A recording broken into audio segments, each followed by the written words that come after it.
예, 제가 감기 때문에 이게 좀 코맹맹이 소리가 좀 나도 양해를 부탁을 드립니다. 오늘 우리가 읽은 본문은 오늘 큐티 본문입니다. 이번 주는 고난주간이고 다음 주는 부활절이죠. 그래서 큐티 본문도 날마다 거기에 맞게 이제 고난과 관련된 그리고 예수님의 부활과 관련된 말씀들로 큐티집이 배정이 돼 있을 겁니다. 여러분들이 한 주간 큐티를 하시면서 이 고난주간을 보내셨으면 좋겠고요.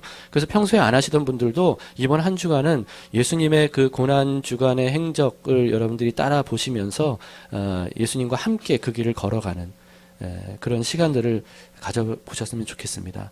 오늘은 무슨 주일이라 그랬죠? 종려주일이라고 부릅니다. 왜 종려주일이라고 부르냐 하면 예수님께서 십자가를 지시기 위해서 6월절 명절을 앞두고 이제 예루살렘 성으로 들어가십니다. 근데 구름 같은 인파가 예수님을 맞이해요.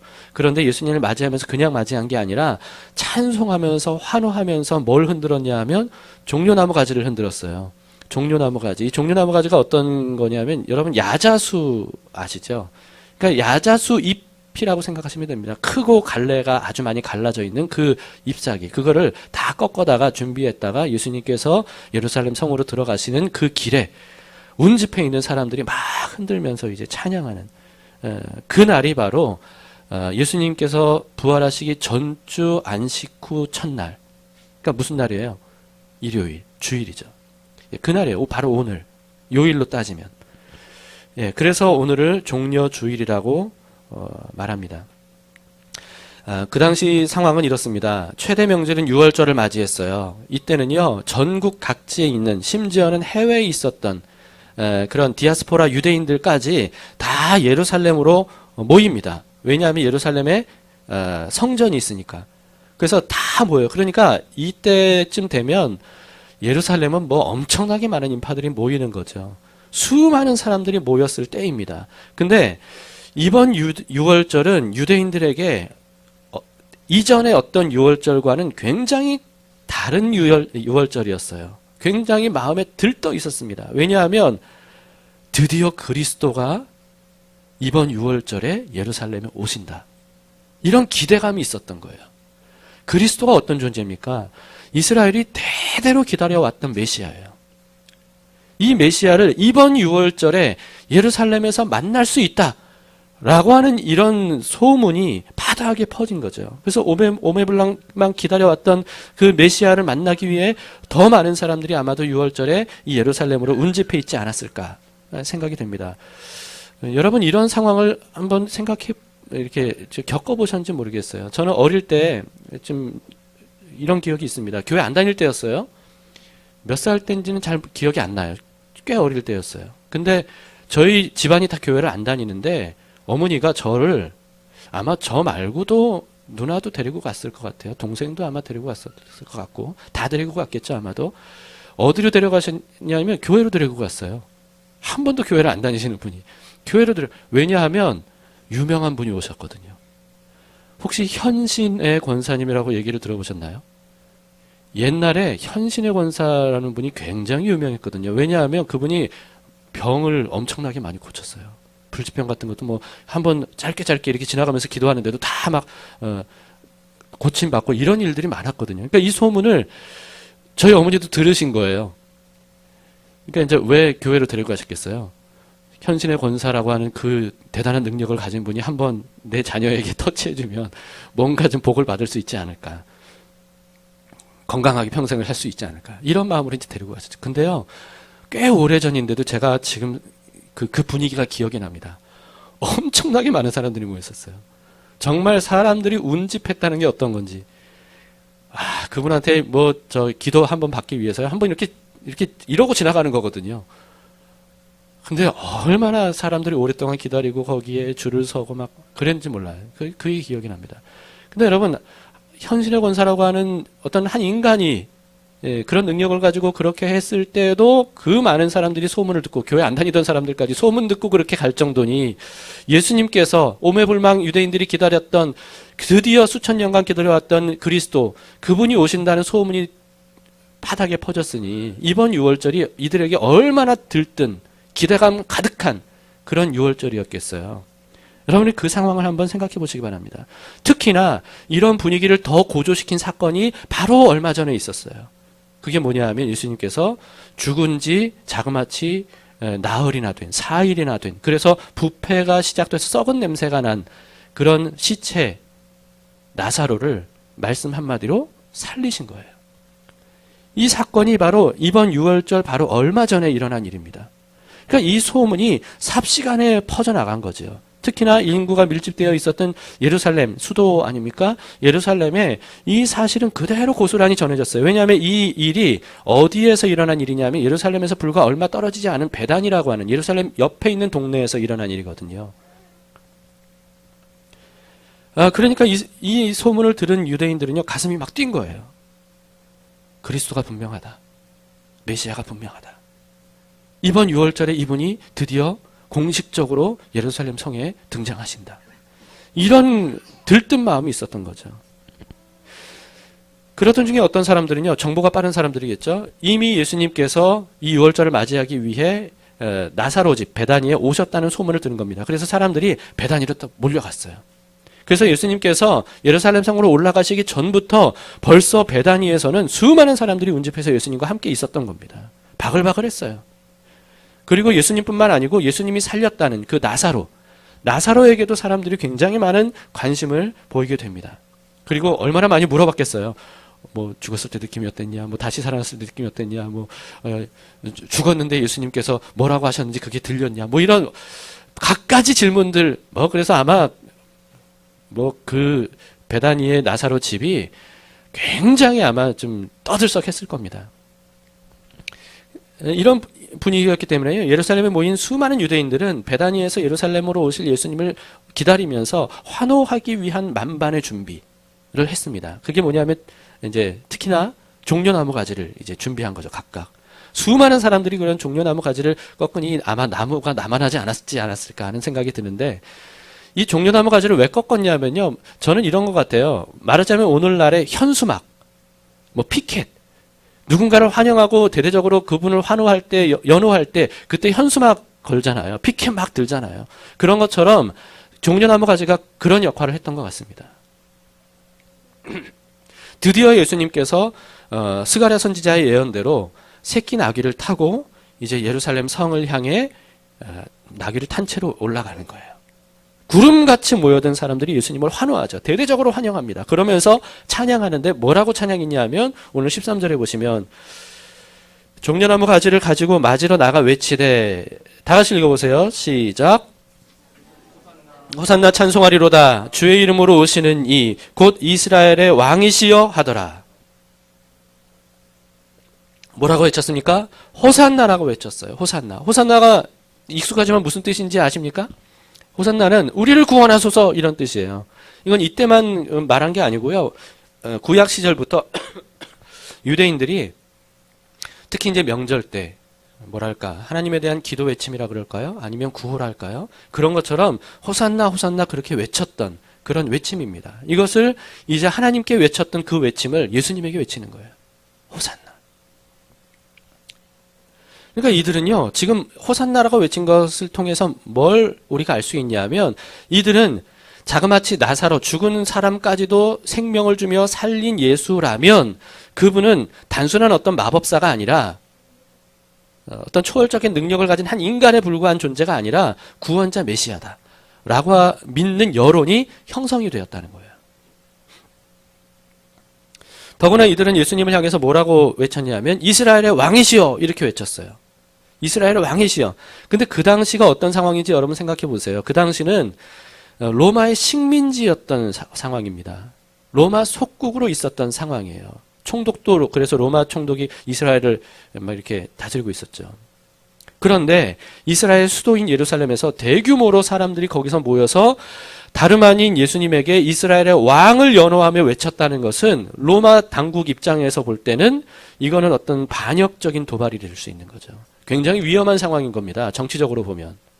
군사를 로마가 동원할 수도 있는 그런 분위기인 거예요. 그런데도 이들은 그 정도로 예수님이 다윗의 왕이라는 다윗 같은 왕이 될 것이라는 이 기대감, 이 확신, 이 믿음, 이것으로 가득 찼던 거예요. 이 열기가 얼마나 대단했는지 예수님을 잡아 죽이려고 모의했던 바리새인들은요, 모든 계획을 다 포기하고 좌절할 정도로였습니다. 오늘 19절을 보시면 바로 그 내용이 기록되어 있습니다. 19절을 보시면 바리새인들이 서로 말하되 볼지어다 너희 하는 일이 쓸데없다. 보라 온 세상이 그를 따르는도다 하니라. 너희 하는 일이 쓸데없다는 게 무슨 뜻입니까? 예수를 죽이려고 하는 모의가 다 쓸모없어졌다. 한번 봐라. 사람들이 온 천하 사람들이 다 예수를 이렇게 환영하는데 어떻게 모함해서 죽일 수 있겠는가 하는 내용이죠. 그 정도였습니다. 자, 예수님을 호산나라고 외치면서 이스라엘의 왕이라고 찬양했던 유대인들의 마음은 진심이었어요. 그들은 진심으로 예수님을 메시아라고 믿었어요. 그리고 예수님을 찬양했어요. 그리고 예수님을 사랑했어요. 그런데 여러분, 우리는 이미 다 알다시피, 그러나 이때 아직 유대인들은 몰랐던 것은 뭐죠? 불과 4, 5일 후에 이들의 외침이 완전히 180도 바뀌었다는 거예요. 불과 4, 5일 후에 이들이 호산나 이스라엘의 왕이여 찬양했던 이 외침이 어떻게 바뀝니까? 예수를 못 박아 죽여라. 예수를 못 박아 죽여라. 라고 하는 이 욕설과 아우성으로 뒤바뀌게 돼요. 어떻게 이럴 수 있어요? 엄청난 여론으로 바리새인들이 다 포기할 것처럼 그럴 수밖에 없는 그런 대대적인 환영이었는데 어떻게 이런 반전이 일어날 수 있냐는 거죠. 며칠 전에 제가 한 인터뷰 기사를 봤습니다. 여론 조작에 대한 전문가 인터뷰였는데 그 제목이 뭐였냐면 댓글 2시간이면 없는 여론도 만든다 라고 하는 제목이었습니다. 그러면서 이 기자가 인터뷰를 할 때 그 전문가가 실제로 직접 어떻게 하는지 보여줬대요. 그래서 전혀 이렇게 사람들의 주목을 받지 않는 기사 하나, 이것을 이제 뭐랄까요, 포털 사이트에 메인으로 올리는, 그걸 시연해 보였대요. 정말 그렇더랍니다.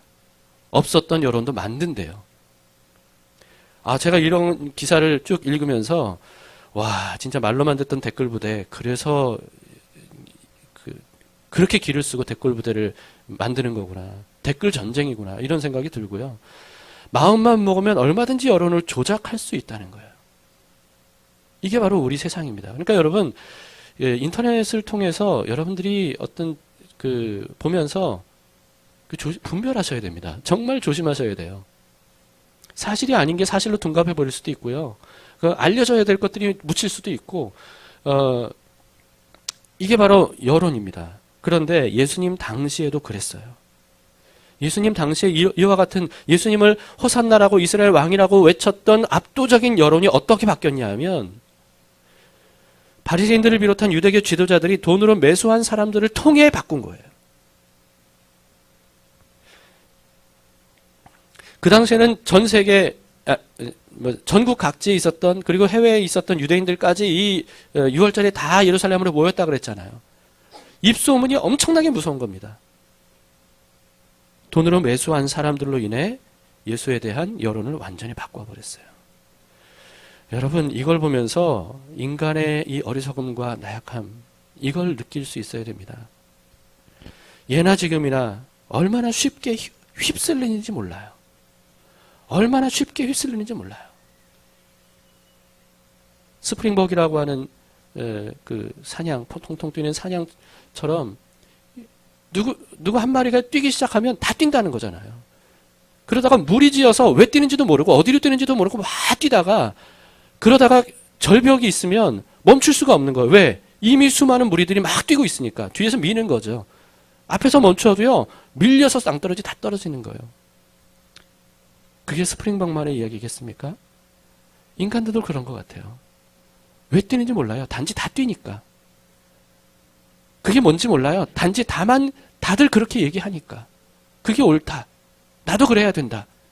이게 인간의 어리석음과 나약함입니다. 그래서 예수님은 이와 같은 인간의 어리석음과 나약함을 잘 알고 계셨어요. 그래서 요한복음 2장에는요, 이런 기록이 있습니다. 6월절에, 이때 6월절은 이전 6월절이죠. 6월절에 예수께서 예루살렘에 계시니 많은 사람이 그의 행하시는 표적을 보고 그의 이름을 믿었으나 예수는 그의 몸을 그들에게 의탁하지 아니하셨으니 이는 친히 모든 사람을 아심이요 또 사람에 대하여 누구의 증언도 받으실 필요가 없었으니 이는 그가 친히 사람의 속에 있는 것을 아셨음이니라. 사람 속에 있는 게 뭐예요? 이런 어리석음이에요. 이런 나약함이에요. 옳고 그러면 뭔지를 분별하지를 못해요. 단지 다수의 사람들이 하면 그렇게 하는 거예요. 다수가 옳다고 하면 그게 옳다고 생각하는 거예요. 그래서 예수님은 이런 사람들의 연호, 환호, 지지, 인기 이런 것을 기뻐하지 않으셨어요. 여기에 의존하지 않으셨어요. 심지어 여러분 이번 예루살렘 성에 예수님께서 올라가실 때는 어떤 모습을 보였다고 성경이 기록하고 있냐면 예루살렘 성이 이제 가까이 보이니까 나귀 타고 가다가 가까이 보이니까 예수님께서 그 예루살렘 성을 보시고 우셨다고 기록하고 있습니다. 기뻐하지 않으셨어요. 이들의 환호를. 오히려 예루살렘 성을 통해 보고 우셨어요. 누가복음 19장에 그런 내용이 있는데 우셨다고 기록하면서 그 이후에 예수님께서 우시면서 어떻게 말씀하셨다고 기록했는지 들어보세요. 누가복음 19장 44절인데요. 또 너와 예수님께서 하신 말씀입니다.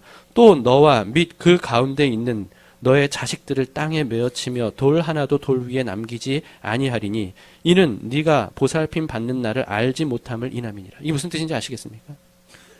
예수님은 예루살렘 성을 보시고 왜 우셨냐 하면 이 예루살렘 성이 멸망될 것, 완전히 파괴될 것을 아셨던 거예요. 그래서 우셨습니다. 돌 위에 돌 하나도 남기지 않을 정도로 예루살렘과 성전까지도 완전히 파괴될 것을 예수님이 아셨어요. 마치 예레미야 때처럼. 그래서 예수님이 예레미야처럼 우셨던 겁니다. 여러분 예루살렘에 모인 유대인들은요. 그리스도로 오신 예수님으로 인해서 어떤 기대감을 가지고 있었어요? 이스라엘이 독립될 것을 기대했어요. 그리고 다윗처럼 역사상 가장 강대한 왕국으로 이스라엘을 우뚝 세워주실 것을 기대했어요.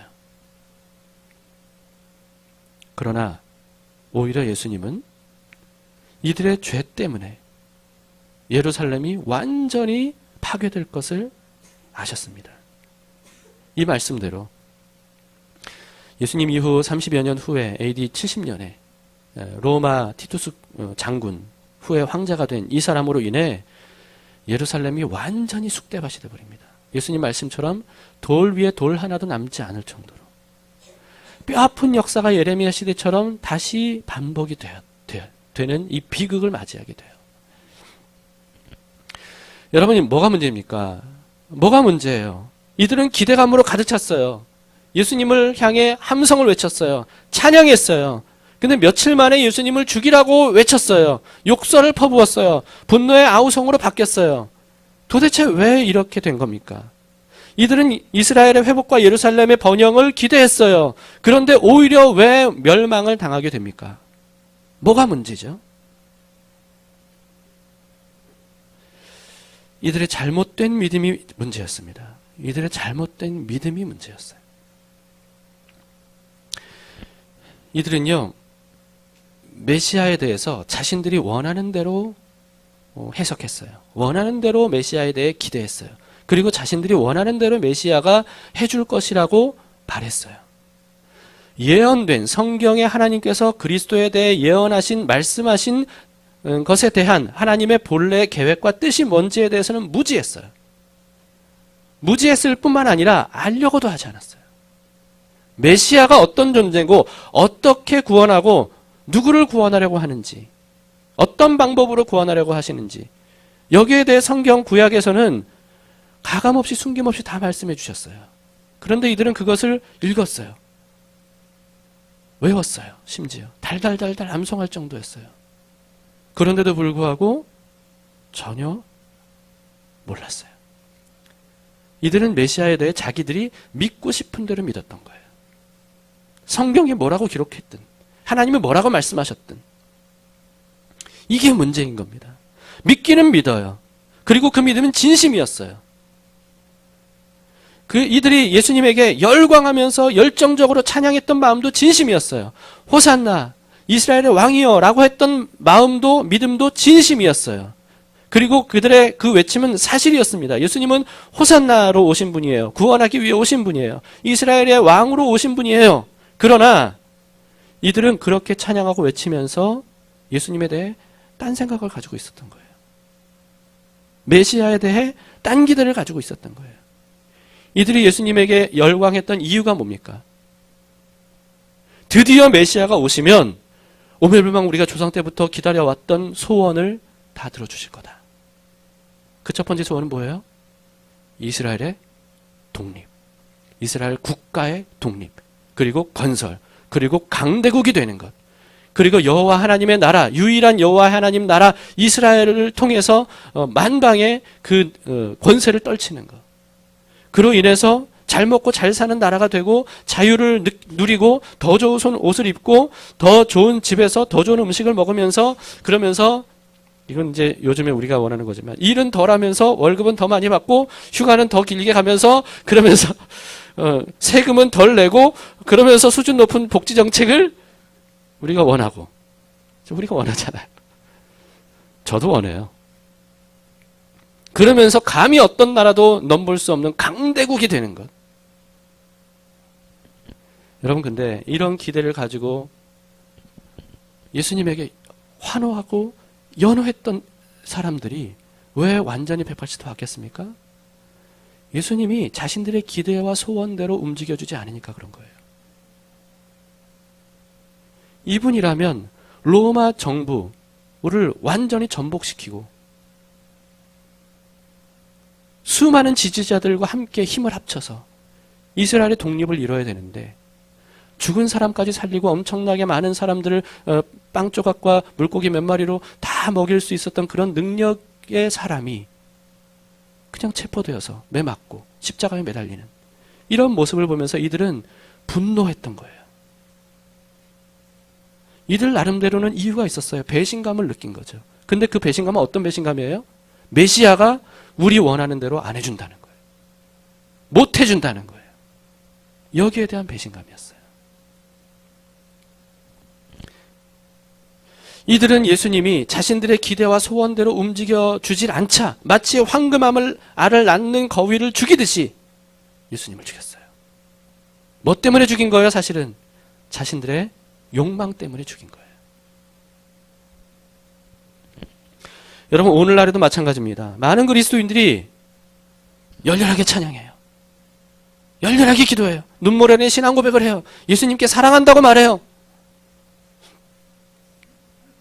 그런데 그들 중에 시간이 지나면서 예수님 곁을 떠나는 사람들이 많습니다. 왜 그렇습니까? 여러분, 근데 누구나 그럴 수 있어요. 누구나 지금까지는 하나님을 찬양하고 예수님을 사랑한다고 고백하고 나는 예수님을 믿는다고 말하지만, 그러나 시간이 지난 후에 어떤 일들로 인하여서 예수님 곁을 미련 없이 버리는 그런 사람들이 누구나 될 수 있다는 거죠. 아무리 예수님을 향한 믿음이 진심이었어도 그 진심이, 그 믿음이 자기 중심적이면 언젠가는 예수님을 떠날 수도 있습니다. 이스라엘 백성들처럼. 이 진실은 열정이 식어버리는 일이 생기게 되면, 조금이라도 자기의 기대와 실망과 다른 일들을 생기면, 그러면 예수님을 미련 없이 떠나는 거죠. 그리고 심지어는 이들 중에 안티 크리스찬들이 나오는 겁니다. 여러분, 그래서 예수님께서는 사람들의 환호성에 결코 마음을 빼앗기신 적이 없는 거예요. 사람들이 이와 같은 속성을 너무나도 잘 알고 계셨기 때문입니다. 근본적인 문제는 뭐예요? 오늘 설교 제목이 뭡니까? 저는 이렇게 정했어요. 동상이몽. 동상이몽. 동상이몽이란 말뜻 자체는 같은 침대에 누워 자면서도 다른 꿈을 꾼다는 뜻입니다.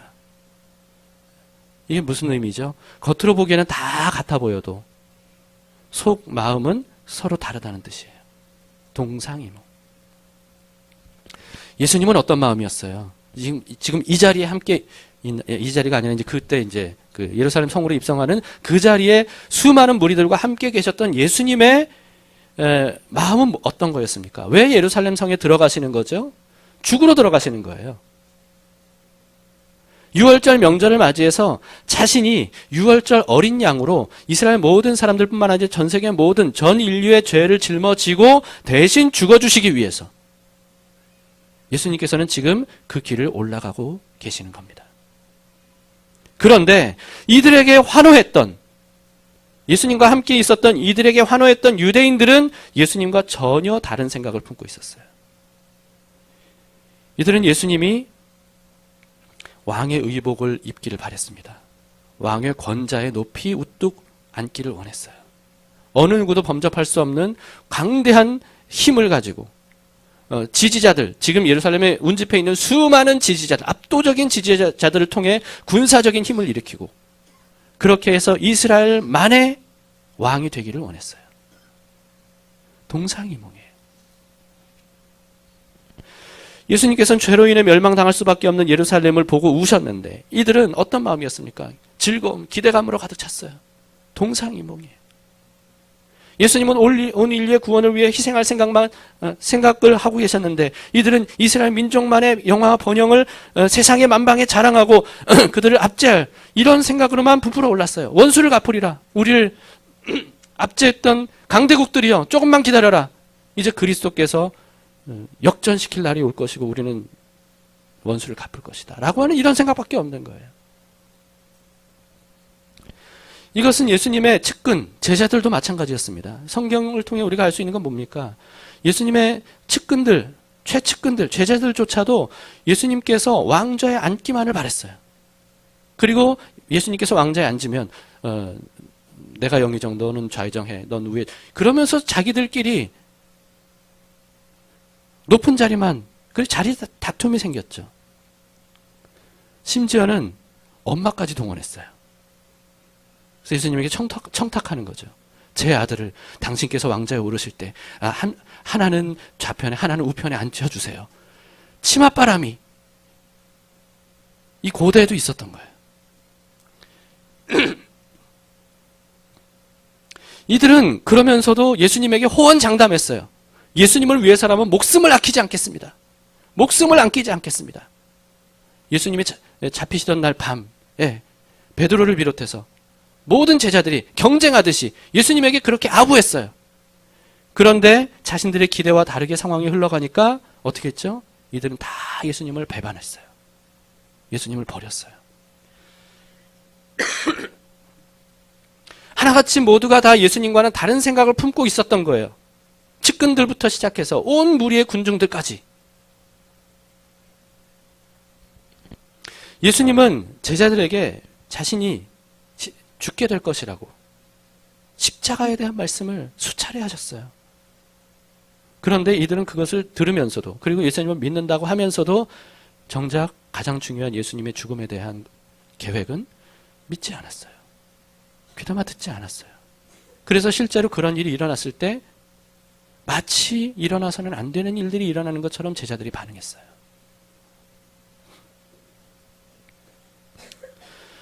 여러분 예수님을 진심으로 믿으십니까? 진심으로 믿으시나요? 근데 여러분 이걸 아셔야 돼요. 그 믿음이 아무리 진심이라 할지라도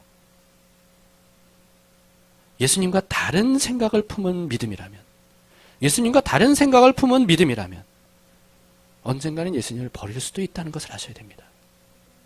그래서 우리가 진짜 믿음을 가지면 어떻게 됩니까? 진짜 믿음을 가지려면 어떻게 해야 된다고 제가 누누이 강조해드렸죠? 예수님이 어떤 분인지를 아셔야 돼요. 성경이 예수님에 대해 하나님에 대해 뭐라고 말씀하시는지를 아셔야 돼요. 예수님의 마음과 같은 마음을 품으려면 예수님이 어떤 마음을 품고 계신지를 아셔야 돼요. 그걸 위해서 해야 되는 일이 두 가지라 그랬죠. 첫 번째, 하나님에 대해서 예수님에 대해 성경을 통해 배우는 거예요. 공부하는 거예요. 연구하는 거예요. 정보를 습득하는 거죠. 두 번째는 뭐라 그랬습니까? 그 정보가 사실인지 아닌지 직접 그분을 만나야 돼요. 그분과 깊은 교제를 해야 돼요. 그분의 이름을 부르고 그분과 함께 동고동락을 해봐야 됩니다. 그러면 그분이 어떤 분인지를 알아요. 그러면 그럴수록 내 안에 온전한 믿음을 갖게 되는 거예요. 여러분 예수님이 우리를 위해 무엇을 해주실 것이라고 믿습니까? 많은 그리스도인들이 이런 기대감을 가져요. 건강하게 해주시고 취업 잘 되게 해주시고 자녀 성공하게 해주시고 사업 잘 되게 해주시고 어떤 어려움 없게 해주시고 어려움이 있더라도 금방 사라지게 해주시고 이런 소원을 비나이다 하듯이 이런 마음들을 가지고 교회에 나오니까 이걸 이용하는 거짓 선지자들이 교회 안에서 활개치는 거예요. 하나님이 이렇게 해주실 줄 믿습니까? 아멘. 열정적으로 아멘을 외쳐요. 믿는다고 외쳐요. 진심으로. 그리고 그렇게 해주실 하나님을 찬양해요. 기도해요. 예수님을 위해 내가 죽을 정도로 충성하겠다고 맹세를 해요. 그러나 자신의 인생이 자기 뜻대로 되지 않으면, 하나님이 자기 뜻대로 해주시지 않으면 뒤돌아선단 말이죠.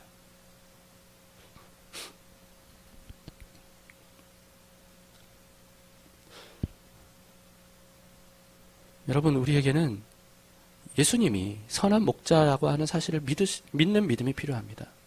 선한 목자시라면 그분이 어둡고 침침한 사망의 음침한 골짜기로 들어가시면 내 기대와는 달라도 따라 들어가야 돼요.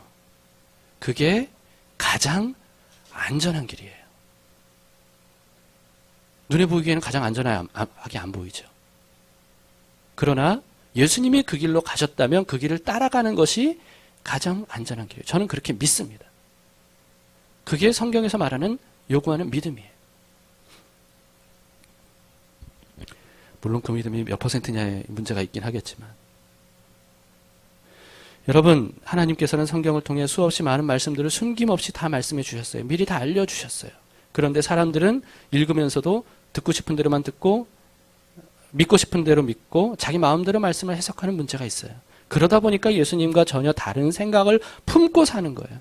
교회에 나와서도 예수님과 완전히 다른 생각을 품고 있는 거예요. 예배를 드리면서도 여기 계신 하나님, 왕 되신 주님, 그분과 다른 생각으로 예배를 드리는 경우도 있다는 거예요.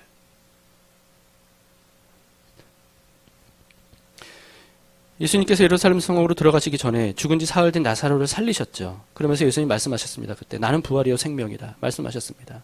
이 놀라운 사건을 통해서 예수님은 자신이 나사로처럼 죽었다가 부활하실 것을 정말 놀라운 시청각 교육으로 나사로를 통해 미리 보여주신 거예요.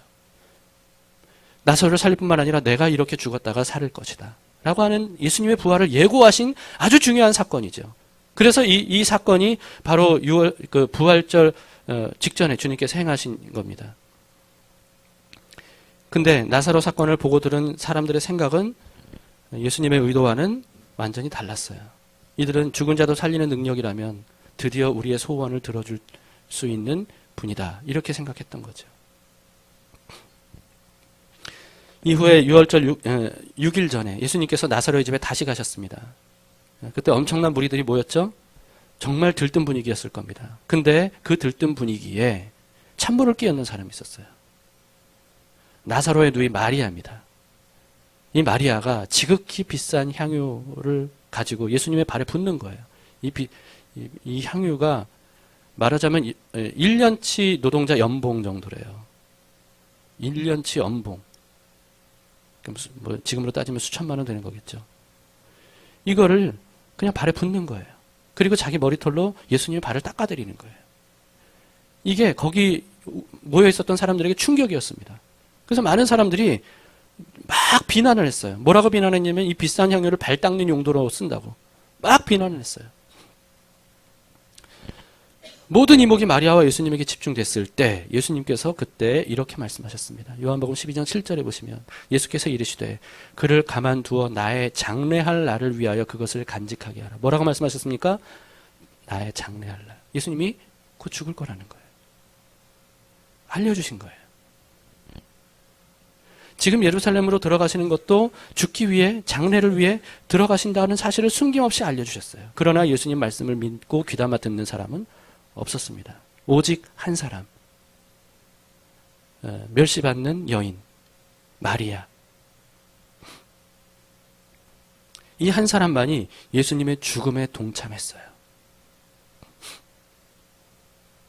거기에 모인 사람들은 다 예수님을 좋아하는 사람들이에요. 진심으로 지지하는 사람들이에요. 진심으로 예수님이 어떤 분인지 믿는다고 고백하고 말하는 열정적인 사람들이에요. 그러니 오죽하면 그 이전에 베다니까지 쫓아왔겠어요.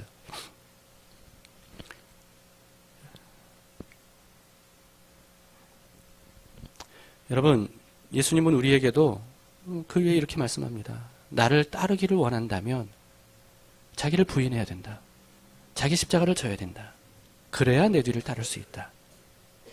그리고 또 뭐라고 말씀하셨습니까? 많은 사람들, 여론이 선택하지 않는, 많은 사람들이 선택하지 않는 좁고 협착한 길을 가라. 힘들고 험한 길을 가라. 왜냐하면 내가 그 길을 가기 때문이다. 말씀하셨어요. 예수님도 이런 말씀도 하셨죠. 자기 목숨을 보존하려고 하는 사람은 잃을 것이다. 그러나 자기의 목숨을 아낌없이 내어주는 사람은 살 것이다. 그리고 또 말씀하셨어요. 가난한 자, 애통한 자, 의를 위해 박해를 받는 자, 이런 자들이 복이 있다. 말씀하셨습니다. 이런 말씀들을 제가 지금 말씀드려도 다 알잖아요. 우리는. 다 아는 말씀이잖아요. 새로운 말씀이 아니잖아요. 대부분의 그리스도인들은 다 알아요. 그런데 귀담아 듣질 않아요. 입으로는 아멘을 해요. 그러나 딴 생각을 품어요. 이게 문제죠. 우리의 문제입니다. 그게.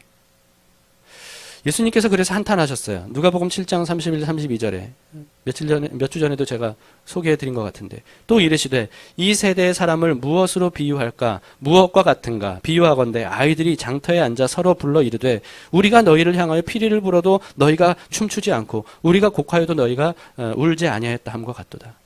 딱 동상이몽이에요. 예수님은 지금 예루살렘 성을 보시고 우셔요. 그런데 이들은 기뻐해요. 동상이몽이에요. 예수님은 지금 십자가 지러 죽으러 가셔요. 그런데 이들은 예수님이 왕좌에 오르기를 기대해요. 동상이몽이에요. 예수님에게 공감하질 않아요. 공감할 마음이 없어요. 그저 자기 기대대로 되기만을 바랄 뿐이에요. 이게 오늘날 우리 기독교인들의 믿음의 한계입니다. 그걸 뛰어넘어야 돼요. 예수님은 무리들의 환호성이 아우성으로 바뀔 것을 아셨어요. 분노의 욕설로 바뀔 것을 아셨어요. 그들이 예수님을 믿는다라고 하는 고백이 공허한 믿음이라는 사실을 아셨습니다. 예수님에게 목숨까지 바치겠다는 제자들의 호언장담이 곧 배신으로 돌아올 것을 이미 아셨어요. 그리고 심지어는 제자들 중에 한 사람인 가룟 유다는 자기를 팔아넘기는 그런 최악의 일을 벌일 것을 예수님은 이미 아셨습니다. 그러나 그럼에도 불구하고 예수님은 그 모든 사람들을 위해 묵묵히 십자가 지러 올라가셨어요. 주님은 우리 같은 사람을 위해서도 십자가 지러 올라가셨습니다. 아우성치는 그 사람들을 위해서도 십자가에 올라가신 거예요. 배신한 그 제자들을 위해서도 십자가에 올라가신 거예요. 무엇 때문에 그러셨습니까? 그들이 변화되기를 바라는 마음으로. 그들이 주님의 진심이 뭔지를 알기를 바라는 마음으로. 그들이 자신은 죽고 예수로 산다는 것이 무엇인지를 깨달아 알 것을 믿는, 기대하는 마음으로. 기대한다기보다 그분은 아셨죠. 주님은 그런 마음으로 그렇게 하신 겁니다. 종려주시를 맞이해서 입성하는 예수님을 바라보면서 동시에 군중들을 통해 우리 자신을 바라볼 수 있기를, 돌아볼 수 있기를 바랍니다. 우리는 어떤 마음으로 주님을 찬양하고 연호하고 그분께 믿는다고 고백하는지, 과연 내 믿음은 뭔지, 주님의 생각과 내 생각은 어떻게 같은지, 어떻게 다른지, 이런 것들을 여러분 이번 한 주간 깊이 묵상해 봤으면 좋겠습니다. 지금 사망의 음침한 골짜기를 일주일 동안 걸어가시면서 십자가까지 통과하시는 그 예수님의 길을 우리도 함께 걸어가도록 합시다. 묵상하도록 합시다. 이번 일주일 동안 여러분 큐티를 한번 꼭 해보세요. 매일매일 한번 해보시기 바랍니다. 그러면서 예수님의 모습뿐만 아니라 나의 모습을 한번 살펴볼 수 있기를 바라요. 고난주간에는 특별히 금식하는 그리스도인들이 많습니다. 그리고 교회마다 금식을 권유합니다. 성경에서 가르치는 금식의 핵심이 뭔지 아십니까? 많은 사람들은 금식을 자기 소원 바랄 때 금식하는 경우가 많아요.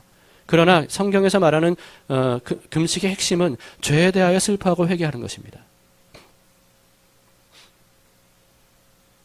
죄에 대하여 슬퍼하고 회개하는 것이 성경에서 가르쳐주는 금식의 목표예요. 금식은 고행이 아닙니다. 금식은 자기 인간적인 뜻이나 소원을 빌거나 이루기 위해 하는 것도 아니에요. 오히려 그 반대예요. 이번 주간에 여러분들이 금식을 하든 하지 않든 실제로 금식을 해보는 것도 좋겠죠. 그러나 하지 않더라도 근본 목적은 똑같은 마음으로 우리가 고난 주간을 지냈으면 좋겠습니다. 나를 죄에서 구원하시기 위해 모든 고난과 죽음을 기꺼이 감당하신 예수님 바라보시면서 그게 다 내 죄, 우리 죄, 인류의 죄 때문이라면 이 죄가 얼마나 심각한 것인가, 이 얼마나 무서운 것인가, 하나님의 아들이 그렇게 하셔야만 구원을 받을 수 있는 그런 이 죄가 얼마나 끈질긴 것인가 라고 하는 것을 우리가 생각하면서 그 죄에 대해, 그리고 그 죄의 결과로 인해 이 인류에게 주어진 고통들로 인해 우리가 애통하면서 슬퍼하면서 그렇게 주님의 고난에 함께 동참할 수 있는 그런 한 주간이 되기를 바랍니다. 기도하겠습니다.